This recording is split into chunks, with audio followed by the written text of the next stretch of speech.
5 octobre 1943, 18 000 pieds au-dessus du Pacifique. L'adjudant Toshuki Sueda incline son Mitsubishi à 6 MN0 en position, ses mains manœuvrant avec la confiance de 9 victoires confirmées. En dessous de lui, un chasseur américain grimpe vers sa formation. À travers la verrière cristalline, Sueda étudie la silhouette qui approche. Trapue, massive, ses ailes raccourcies et cette verrière en forme de cerf caractéristique du F4F Wildcat. Le même type qu'il a détruit maintes et maintes fois avec sa tactique signature. Un mince sourire traverse son visage lorsqu'il transmet à son ailier « Un autre Wildcat qui vient se faire tuer. Je m'occupe de celui-ci. » Ce que l'as aux 9 victoires ne savait pas, ce qu'il ne pouvait imaginer, c'est qu'il ne regardait pas un Wildcat. L'appareil qui montait vers lui était quelque chose de totalement nouveau. Un monstre portant le visage du Wildcat, mais doté du cœur d'un tueur. Dans le cockpit de ce chasseur approchant se trouvait l'enseigne Robert Duncan, un pilote novice, lors de sa 2e seule mission de combat. Les mains de Duncan serrèrent le manche de son tout nouveau F6F3, L4, propulsé par un moteur Pratt & Whitney R, 2800 double wasp de 2000 chevaux, le moteur en étoile le plus puissant jamais installé sur un chasseur monoplace. Dans les 60 secondes suivantes, toute la compréhension japonaise des capacités des chasseurs américains allait voler en éclats.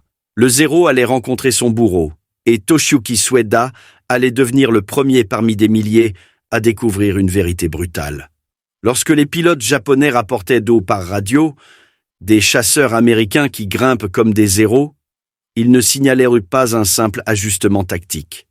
Ils assistaient à l'arrivée de leur pire cauchemar. C'est l'histoire de la revanche industrielle. Comment les ingénieurs américains ont pris la plus grande force du Zéro et l'ont mariée à une puissance de feu et un blindage écrasant. Comment des pilotes novices dans un chasseur conçu en 18 mois ont atteint un ratio de victoire de 19-1. Et comment les cieux du Pacifique se sont transformés d'un terrain de chasse japonais en un abattoir américain. Les mathématiques de la domination étaient déjà contenues dans ces larges ailes. 6 mitrailleuses Browning M, 2 de calibre .50, 2400 cartouches, une cadence de tir de 4800 coups par minute, une puissance de feu concentrée suffisante pour désintégrer un Zéro en moins de 2 secondes. Mais plus que la puissance de feu, plus que la vitesse, c'était le taux de montée qui allait briser le moral japonais et anéantir leur tactique. Sueda engagea sa manœuvre fatale, la boucle verticale ascendante qui avait détruit tant de Wildcats. La tactique était d'une simplicité dévastatrice. Tirer le Zéro dans une montée verticale abrupte, regarder le chasseur américain plus lourd décrocher et tomber, se retourner au sommet et piquer sur la victime impuissante. Cela avait fonctionné 9 fois auparavant. Le moteur de 1200 chevaux du Wildcat ne pouvait tout simplement pas rivaliser avec la montée du Zéro. Les Wildcats décrochaient à 3700 mètres. Les Zéros continuaient à monter. La tactique de Sueda reposait sur 2 ans de succès parfait. Le Zéro partit à la verticale, grattant pour gagner de l'altitude. Sueda attendit que le chasseur américain décroche. Il n'en fit rien. Le L4 le suivit. L'énorme hélice tripale Hamilton Standard de 4 mètres de diamètre mordait dans l'air raréfié avec autorité. Le double Wasp R 2800 avec son compresseur à 2 étages maintenait sa pleine puissance là où le Wildcat aurait été à bout de souffle. Duncan le suivit à travers 4300 mètres, puis 4600. Le taux de montée du L4, de plus de 600 mètres par minute au niveau de la mer, égalait les performances du Zéro. Mais au-dessus de 4300 mètres, le chasseur américain dépassait en fait l'appareil japonais. Pour la première fois de sa carrière au combat, Toshuki Sueda ressentit quelque chose proche de la panique. L'Américain était toujours là, toujours en montée. Et maintenant, arrivant au sommet de sa boucle, Sueda se retrouva dans la position la plus vulnérable imaginable. Lent, haut, avec un chasseur ennemi qui n'aurait pas dû exister, reproduisant chacun de ses mouvements. Duncan avait été briefé sur ce scénario exact pendant son entraînement. Les paroles de son instructeur résonnèrent dans son esprit. Si un Zéro essaie de te distancer en montée, suis-le. Le L4 le surprendra à chaque fois. À 4900 mètres, les deux appareils étant presque en décrochage au sommet de la montée verticale, Duncan pressa la détente. Les 6 mitrailleuses de calibre 50 ouvrirent le feu comme une seule. Le point de convergence réglé à 275 mètres créa un cône de destruction. Qu'aucun avion ne pouvait survivre. Les balles perforantes incendiaires, pesant chacune près de 15 grammes et voyageant à 885 mètres par seconde, déchirèrent le fuselage non blindé du Zéro. Le Zéro se disloqua. Le réservoir de carburant non protégé situé directement derrière le pilote explosa en une boule de feu. Toshiyuki Sueda, l'assaut 9 Victoire qui avait perfectionné la boucle ascendante, ne sut jamais ce qui le tua. Son avion se transforma d'une machine de combat en débris en flammes en moins de 3 secondes. Robert Duncan, l'enseigne novice lors de sa 2e mission de combat, venait de devenir le premier pilote à abattre un Zéro avec un F-6F L4. Plus significativement, il avait démontré quelque chose qui allait remodeler toute la guerre aérienne du Pacifique. Les Américains avaient enfin construit un chasseur qui pouvait monter avec le Zéro. Mais contrairement à l'appareil japonais fragile, le Hellcat était enveloppé de blindage et armé d'une puissance de feu dévastatrice. La naissance de ce monstre remontait à une froide évaluation d'un échec brutal. En avril 1942, le lieutenant-commandant Edward Butch O'Hare, déjà récipiendaire de la Medal of Honor, visita l'usine Grumman de Long Island. Il apportait avec lui des rapports de combat, des films de caméras de tir et les leçons amères tirées de mois de combat contre les Zéros dans des F-4F Wildcats inférieurs. Butch O'Hare, assis face au chef ingénieur de Grumman, William Schwendler, ne mâcha pas ses mots. « Votre Wildcat fait tuer mes pilotes. Le Zéro nous dépasse en montée, en virage, en rayon d'action. Nos gars se battent avec une main attachée dans le dos. » Mais O'Hare apportait aussi quelque chose d'inattendu. Des rapports de renseignements sur un Zéro qui s'était écrasé dans les îles Aléoutiennes et avait été récupéré intact. Les ingénieurs américains avaient testé l'appareil capturé, découvrant à la fois ses forces et ses faiblesses fatales. Le Zéro obtenait sa manœuvrabilité et son rayon d'action phénoménaux par une réduction de poids. Une réduction sauvage. Pas de protection blindée pour le pilote. Pas de réservoir auto-obturant, une cellule si légèrement construite que quelques impacts de calibre 50 pouvaient la déchirer. Les Japonais avaient créé un chasseur suprêmement capable mais suprêmement fragile. L'équipe de conception de Grumman, dirigée par le concepteur en chef William Schwendler et l'ingénieur de projet Bob Hall, prit une décision. Contre-intuitive, il n'essaierait beau qu'est pas de surpasser le Zéro en virage. Il ne sacrifierait pas le blindage pour l'agilité. Au lieu de cela, il construirait un chasseur égalant le taux de montée du Zéro tout en incorporant chaque leçon apprise sur la survie. Le prototype XF-6F invola pour la première fois le 26 juin 1942, propulsé par un moteur Wright Air 2600 Cyclone de 1700 chevaux. Les vols initiaux étaient prometteurs, mais pas révolutionnaires. Puis vint la décision critique. Le 26 avril 1942, le bureau de l'aéronautique ordonna à Grumman d'installer le moteur plus puissant Pratt & Whitney R 2800 double Wasp sur le second prototype. Ce moteur, qui faisait déjà ses preuves sur le F-4U Corsair et le P-47 Thunderbolt, développait 2000 chevaux. Le changement transforma tout. Le XF-6F3, propulsé par le R 2800, vola pour la première fois le 30 juillet 1942, seulement 34 jours après le prototype original. Le pilote d'essai Selden Converse ramena l'appareil après ce premier vol avec une évaluation qui changerait l'aviation navale. Cet avion est parfait. L'ingénieur de Grumman Hal Andrews se souvint plus tard de ce moment extraordinaire. C'était peut-être le seul chasseur qui était parfait dès le départ. Il n'avait dit presque pas besoin de prototype ou de test. Ils ont sorti le premier et il était presque parfait. Le double Wasp R 2800 était un chef-d'œuvre d'ingénierie qui correspondait parfaitement à la mission du Hellcat. 18 cylindres disposés en 2 rangées, configuration en étoile refroidie par air capable d'absorber des dommages de combat énormes sans défaillance catastrophique. Compresseur à 2 vitesses et 2 étages maintenant la puissance en altitude. Puissance maximale de 2000 chevaux, portée à 2200 chevaux avec injection d'eau sur la variante F6-F5. Mais la puissance brute n'était qu'une partie de l'équation. La conception du Hellcat incorporait des caractéristiques spécifiquement destinées à garder les pilotes en vie.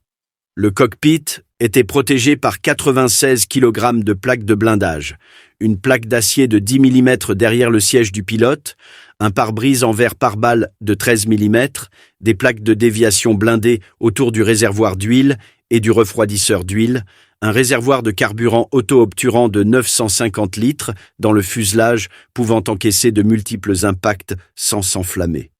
L'armement était écrasant. 6 mitrailleuses Browning M, 2 de calibre .50, 3 montées dans chaque aile, 400 coups par arme. Charge totale de 2400 cartouches pesant 270 kg. Les armes étaient positionnées pour créer une zone de convergence à 275 mètres où les tirs des 6 armes s'entrecroisaient dans un espace d'environ 2 mètres de diamètre. Tous ceux qui se trouvaient dans cette zone faisaient face à 80 projectiles de 13 grammes par seconde.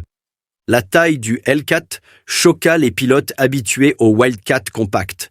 Poids à vide, 4190 kg. Poids en charge, 5715 kg. Poids maximal au décollage avec charges externes, 6990 kg. La surface à l'air mesurait 31 mètres carrés.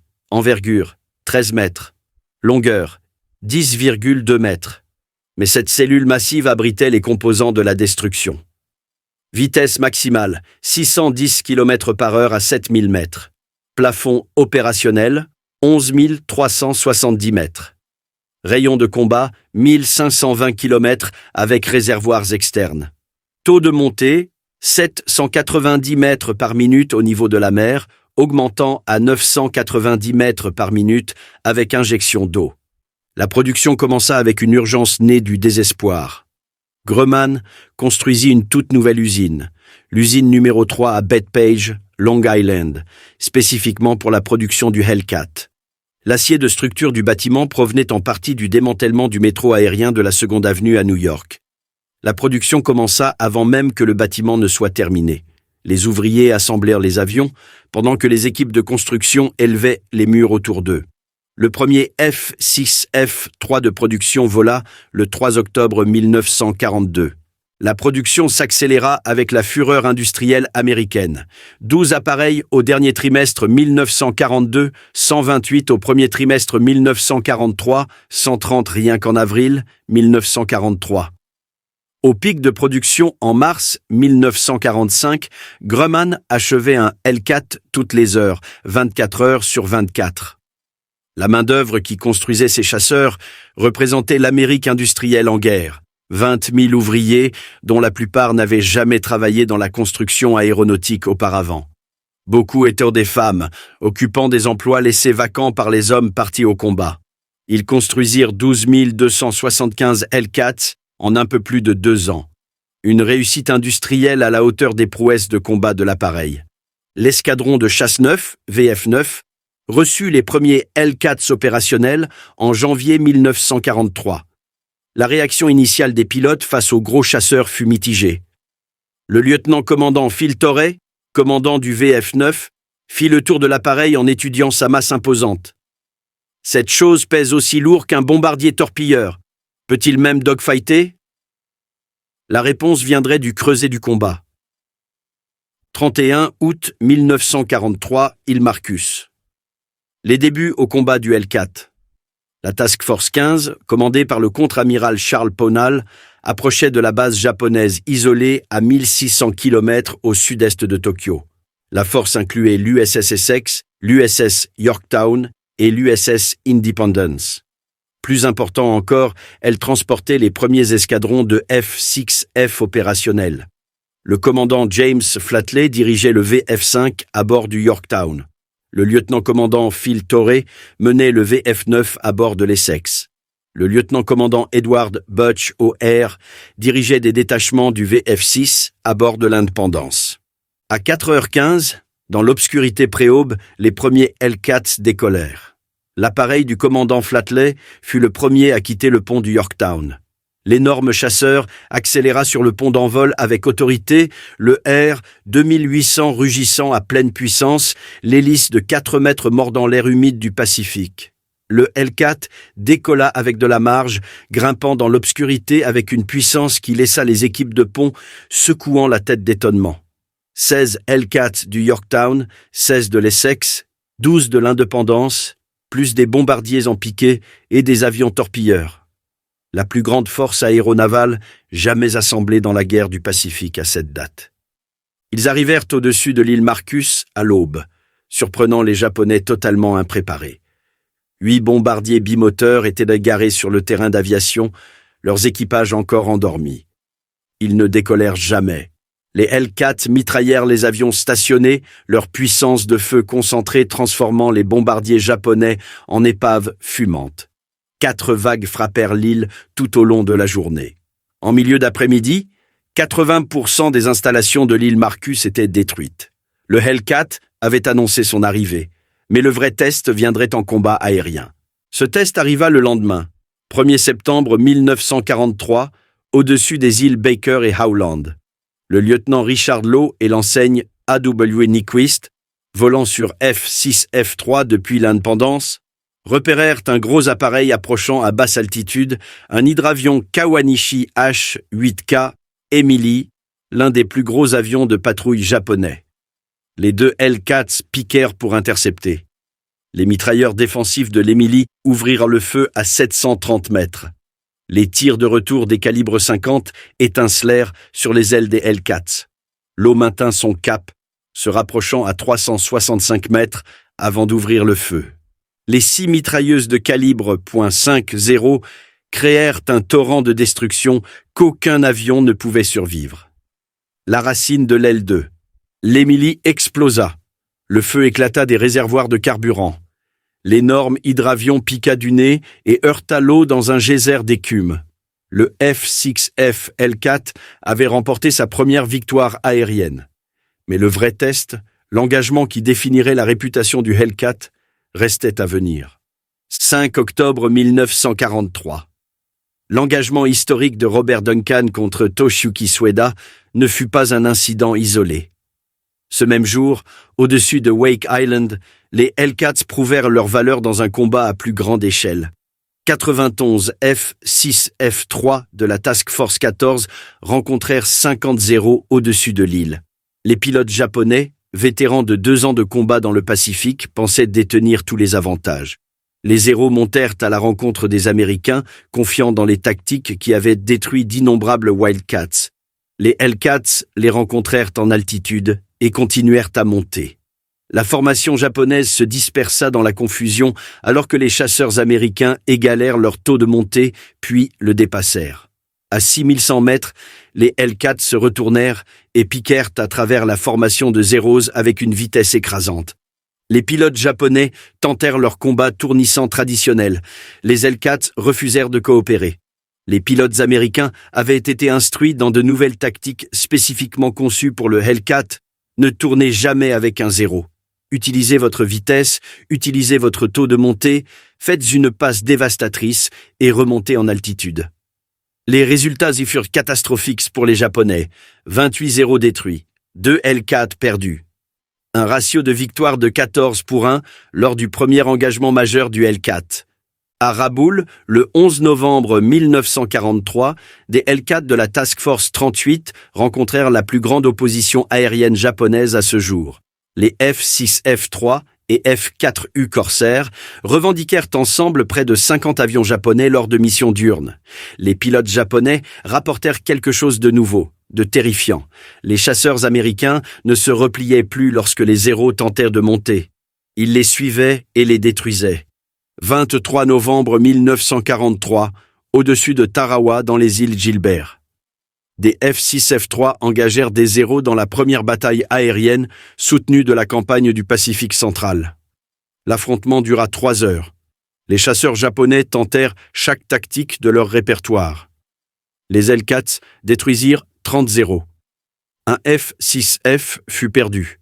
un ratio de 30-1 qui envoya des ondes de choc à travers l'aviation navale japonaise. Le commandant de groupe aérien Edward Butch OR, l'officier même qui avait catalysé le développement du Hellcat, volait ce jour-là sur un F-6F-3 lors d'une mission de nuit. Le 26 novembre, OR disparut au-dessus des Gilberts, apparemment abattu par des tirs amis d'un mitrailleur arrière de TBF Avenger dans l'obscurité et la confusion. L'ironie était amère. L'homme qui avait aidé à créer le Hellcat était tombé victime du chaos du combat de nuit, et non de l'action ennemie. Mais l'héritage d'OR était déjà écrit dans le ciel du Pacifique. Le Hellcat faisait exactement ce qu'il avait envisagé. Donner aux pilotes américains un appareil pouvant rivaliser avec les chasseurs japonais dans leur propre élément, tout en fournissant le blindage et la puissance de feu pour dominer le combat. Janvier 1944. La campagne des îles Gilbert terminée, les forces américaines se préparaient à frapper les îles Marshall. Les officiers du renseignement japonais compilèrent leur évaluation du nouveau chasseur américain. Le rapport, estampillé « très secret » et remis à l'amiral Koga Mineichi, commandant en chef de la flotte combinée, fit une lecture sombre. Le nouveau chasseur embarqué américain désigné F-6F représente un changement fondamental de capacité. Caractéristiques de performance, vitesse maximale environ 610 km/h. Plafond opérationnel environ 11 400 mètres. Taux de montée égal ou supérieur à la 6M au-dessus de 4 300 mètres. Armement, 6 mitrailleuses lourdes supposées être de calibre 12,7 mm. Charge de munitions suffisante pour un combat prolongé. Puissance de feu dévastatrice contre tous les types d'appareils. Protection, blindage lourd autour du pilote et des systèmes vitaux. Réservoir auto-obturant capable d'absorber des dommages qui détruiraient 3 appareils A6M. Évaluation. Le F-6F annule tous les avantages tactiques dont bénéficiaient auparavant les chasseurs de la marine impériale japonaise. L'appareil peut monter avec l'A6M. Il est plus rapide à toutes les altitudes. Son blindage le rend presque impossible à abattre avec des armes de 7,7 mm ou 20 mm. Plus critique encore, sa puissance de feu lui permet de détruire nos avions avec une exposition minimale aux tirs de retour. Recommandation. Le développement de nouveaux chasseurs surpassant le F-6F doit être accéléré. L'inventaire actuel d'A6M et autres types est insuffisant pour contrer cette menace. Le rapport se concluait par une phrase capturant le désespoir japonais. L'équilibre de la supériorité aérienne dans le Pacifique s'est déplacé de façon permanente. Au printemps 1944, le Hellcat était devenu le chasseur standard à bord de chaque porte-avions de flotte américain. Les porte-avions de classe Essex, conçus autour des capacités du F-6F, arrivèrent dans le Pacifique en nombres écrasants. USS Essex, Yorktown, Lexington, Bunker Hill, Wasp, Hornet, Franklin, Ticonderoga. Chaque porte-avions embarquait un escadron de chasse complet de 36 F-6F-3 ou F-6F-5. Chaque escadron était entraîné à la perfection. Le programme d'entraînement des pilotes américains avait atteint son rythme de croisière. En 1944, les États-Unis diplômaient 30 000 pilotes par an. Les pilotes de F-6F recevaient un minimum de 400 heures de vol avant d'entrer au combat, comparé au programme japonais qui, en 1944, diplômait des pilotes avec moins de 100 heures de vol total. Les pilotes américains arrivaient dans le Pacifique connaissant intimement leur appareil. Ils s'étaient entraînés contre des zéros capturés, comprenant les forces et limites de l'ennemi. Ils s'étaient exercés aux tactiques de formation, au tir, au vol aux instruments et à la navigation. Plus important encore, ils faisaient confiance à leur avion. Le pilote de la Navy, Eugene Valencia, qui deviendra un as avec 23 victoires, parla pour des milliers d'autres.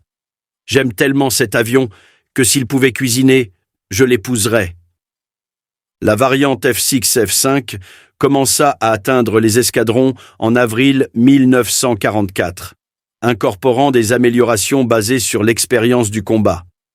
Le moteur, désormais le R 2800-0010B, avec injection d'eau, produisait 2200 chevaux en puissance d'urgence. Nouveau capotage pour un meilleur refroidissement, nouveau pare-brise de meilleure qualité optique, structure de queue renforcée, possibilité d'emporter des roquettes et des bombes sous les ailes pour les missions d'attaque au sol. Certains F-6, F-5 emportaient 2 canons de 20 mm et 4 mitrailleuses de poing 5.0 au lieu de 6, offrant une puissance de feu encore plus dévastatrice. 19 juin 1944. La mer des Philippines. Le moment où tout s'est assemblé. La première flotte mobile de l'amiral Jisaburo Ozawa avançait vers l'est avec 5 porte-avions de flotte, 4 porte-avions légers et 430 avions. C'était la dernière chance du Japon d'arrêter l'avance américaine. Le sort de l'Empire, comme l'avait déclaré l'amiral Toyoda, reposait sur cette bataille. La Task Force 58 du vice-amiral Mark Mitcher attendait avec 15 porte-avions et 900 avions. La disparité n'était pas seulement numérique, elle était capacitante. Les porte-avions de Mitcher lançaient des F-6F Hellcats pilotés par des aviateurs bien entraînés avec des centaines d'heures de vol. Ceux d'Ozawa lançaient des Zero et des Ju-10 pilotés par des adolescents avec un entraînement minimal. À 10 heures, les radars détectèrent la première vague japonaise entrante. 69 appareils. Le commandant Charles Brewer, officier de contrôle des chasseurs à bord du Lexington, étudia la trace radar et lança l'ordre. Vecteur pour tous les Hellcats, interception. 220 F-6F3 et F-6F5 montèrent en altitude, se positionnant entre la formation japonaise et la flotte américaine. Les Hellcats rencontrèrent la première vague à 90 km des porte-avions. Le lieutenant Alexander Vrasiu, déjà un as avec 12 victoires, mena sa division dans la formation de bombardiers en piqué Yokosuka D4 Ubin Judy. Ce qui se produisit ensuite devint légendaire. La caméra de tir de Vrasiu captura le carnage. Il piqua à travers la formation, tirant des rafales précisément contrôlées. Un Judy explosa, un second prit feu, un troisième se désintégra. En 8 minutes, Alex Vrasiu abattit 6 bombardiers en piqué Judy en utilisant seulement 360 cartouches. Lorsqu'il se posa à bord du Lexington, il sortit de son cockpit et leva 6 doigts en direction de l'amiral Mitcher qui observait depuis la passerelle. Un photographe captura l'instant. Le sourire de Vrasiu, encore visible des décennies plus tard, disait tout de la domination du Hellcat. La première vague japonaise lança 69 avions, 42 furent abattus. La seconde vague de 128 avions perdit plus de 100 appareils. Les troisième et quatrième vagues ne firent pas mieux.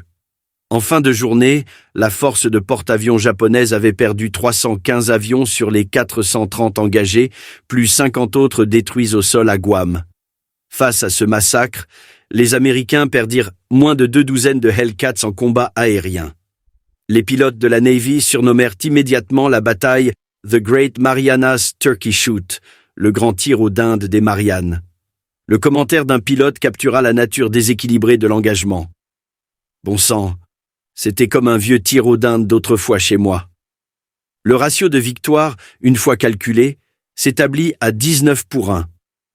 Pour chaque Hellcat perdu en combat aérien, 19 avions japonais étaient détruits. Les raisons de la défaite japonaise étaient claires.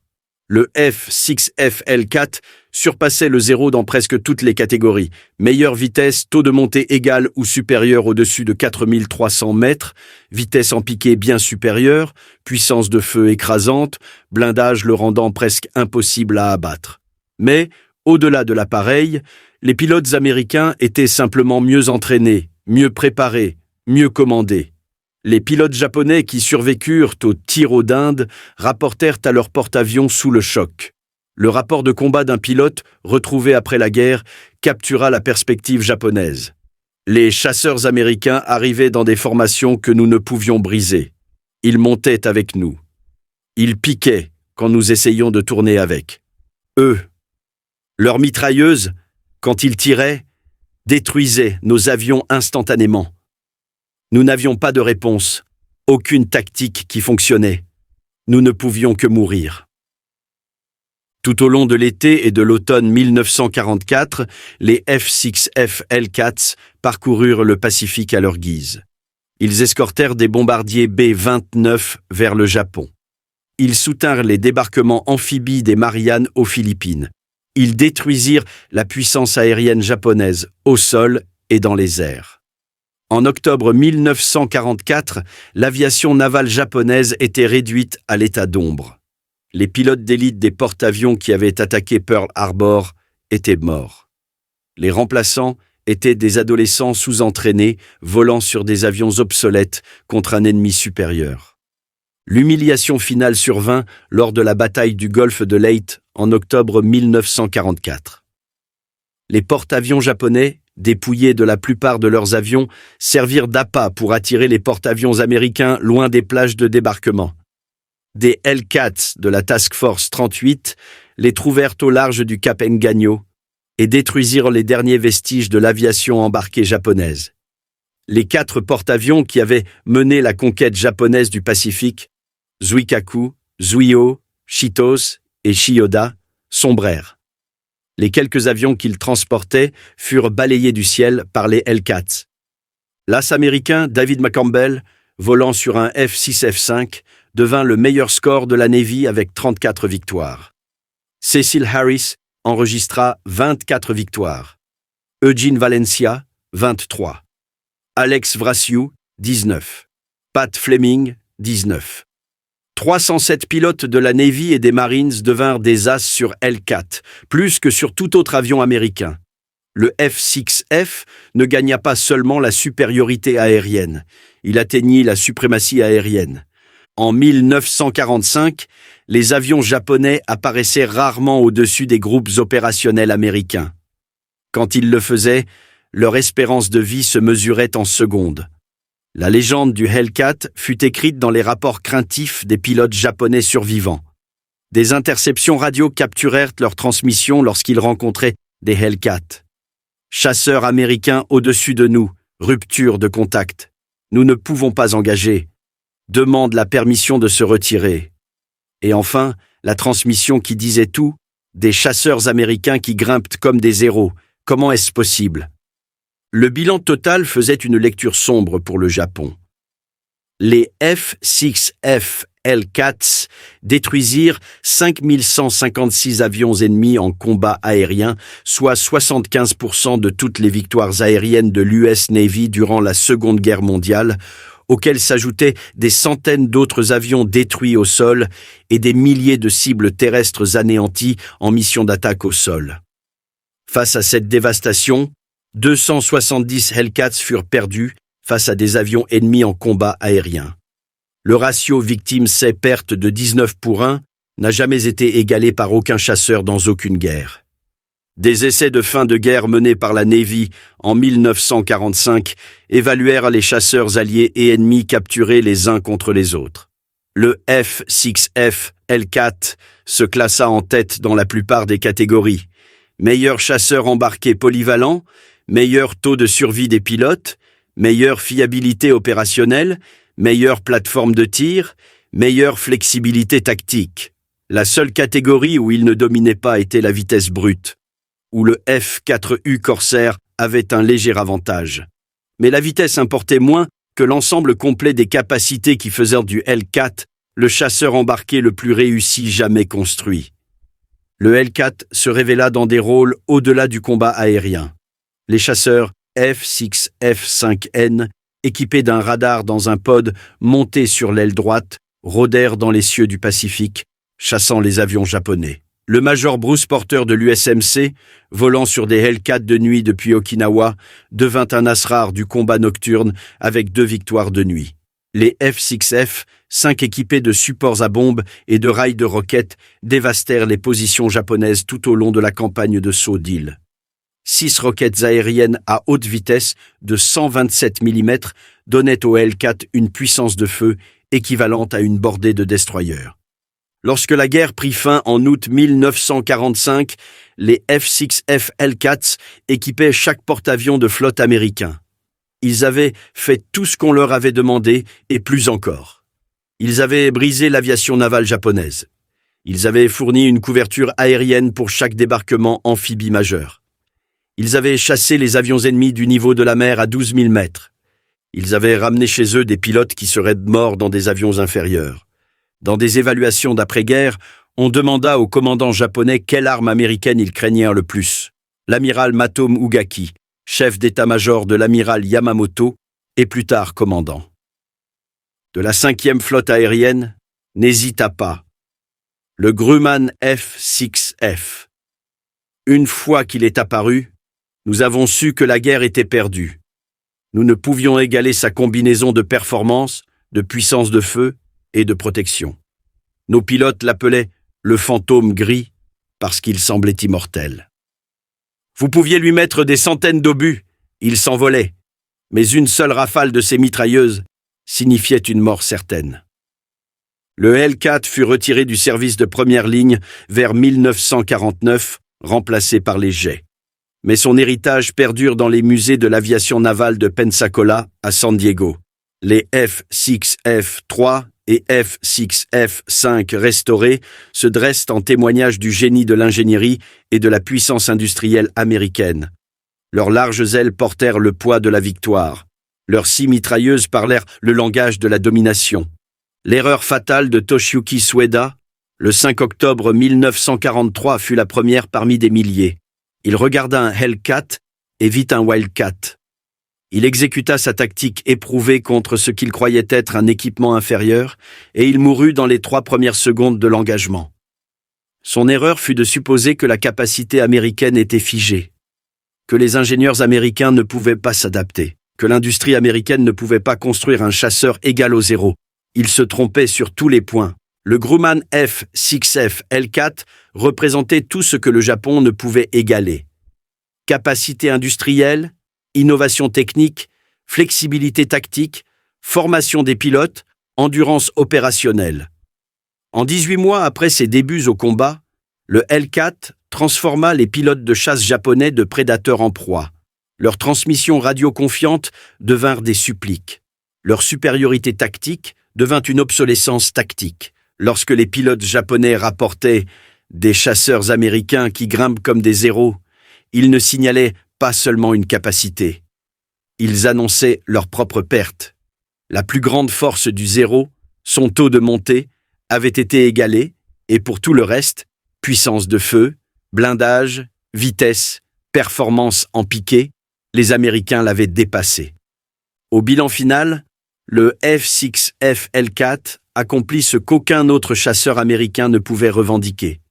Il brisa le mythe de la supériorité aérienne japonaise. Il vengea Pearl Harbor. Il porta les pilotes américains de la défense désespérée de 1943 à la domination absolue de 1945.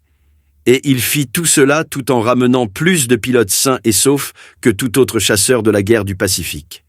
Le fantôme gris que craignaient les pilotes japonais. L'avion que Gene Valencia voulait épouser. Le chasseur avec lequel des pilotes novices pouvaient devenir as en quelques mois.